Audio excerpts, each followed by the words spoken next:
Hello students, I am Tejaswini LP, Department of Physics, Vivekananda College of Engineering and Technology, Puttur. Now I am going to explain second chapter of Module 3, that is optical fibers. Under this chapter, you are going to study construction of optical fiber, propagation mechanism, angle of acceptance and numerical aperture, modes of propagation, types of optical fibers, attenuation, application of optical fibers, merits and demerits of optical fiber communication. Let us see construction part. What are optical fibers? Optical fibers are essentially light guides used in optical fiber communication as waveguides. These fibers are used to guide light over long distances. They are made up of transparent dielectric materials. What are dielectric materials? Dielectric materials are non-conducting materials, for example, glass or plastic. These fibers are able to guide visible and infrared light over long distances. Cross-sectional wave of an optical fiber is shown here. Optical fiber is cylindrical in shape. It has got two cylindrical parts. Inner cylindrical part is called as core and outer cylindrical part is called as cladding. Both core and cladding are made up of same material. Difference is there in refractive index.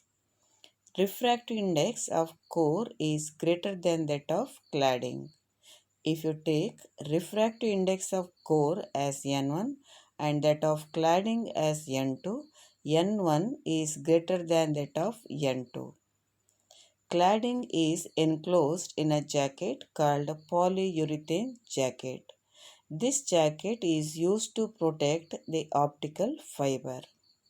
One optical fiber or group of optical fiber forms a cable, and that cable is called as optical fiber cable. This is that optical fiber. Some extra parts are also shown here. Along with the core and cladding, coating and strengthening fibers and cable jacket is shown here. Main principle on which optical fiber works is total internal reflection. Let us see general case of total internal reflection. In the diagram, two media are shown, denser medium and rarer medium. Let us consider N1 as refractive index of denser medium, N2 as refractive index of rarer medium. X dash is the boundary between two media and Mn is considered as normal. This is that Mn which is not written here. Consider a ray of light AO with an angle of incidence theta 1.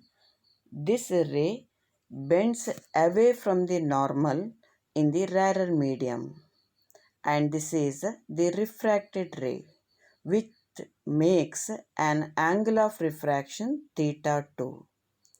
Always when a ray of light travels from denser medium to rarer medium, angle of refraction will be greater than that of angle of incidence. Theta 2 is greater than that of theta 1. Consider another light ray BO with an angle of incidence greater than theta 1. That angle is taken as theta C and it is called as critical angle. For this angle of incidence, light ray grazes the boundary. It travels along OB dash by making angle of refraction equal to 90 degree.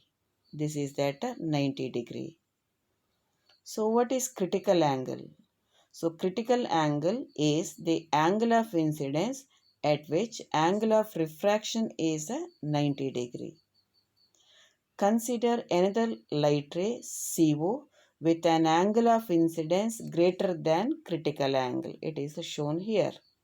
Now that light ray, instead of undergoing refraction, it reflects back to the same medium.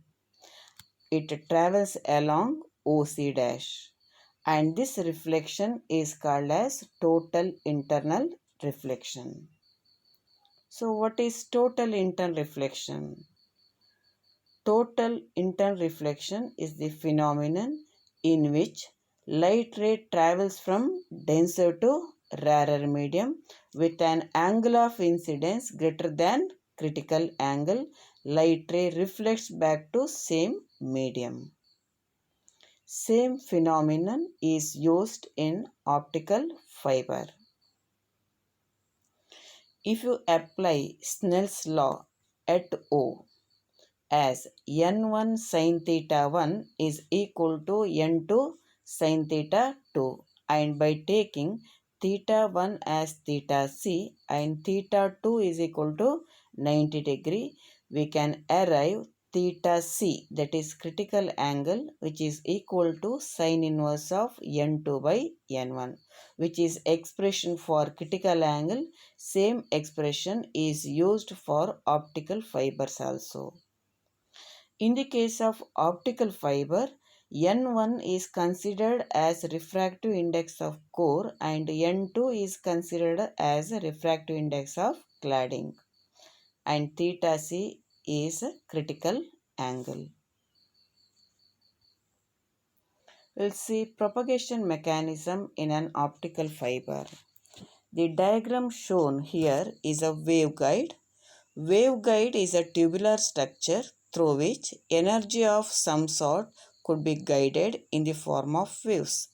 Since light waves can be guided through a fiber, it is called light guide. It is also called fiber waveguide or fiber light guide. In any optical fiber, the refractive index of cladding is always lesser than that of core. The light signal which enters into the core can strike the interface of core and cladding only at large angles of incidence because of the ray geometry shown in the diagram. The signal undergoes reflection. After reflection, at the points wherever it is incident on the interface. So this is that normal what I am drawing here. This is a incident light.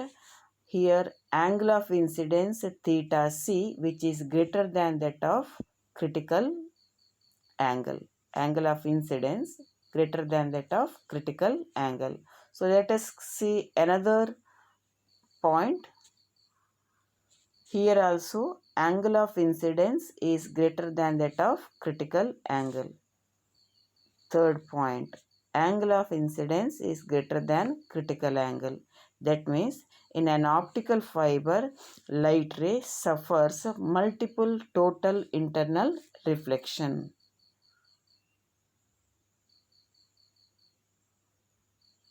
The signal sustains its strength and also confines itself completely within the core during propagation. Thus, the optical fiber functions as a waveguide.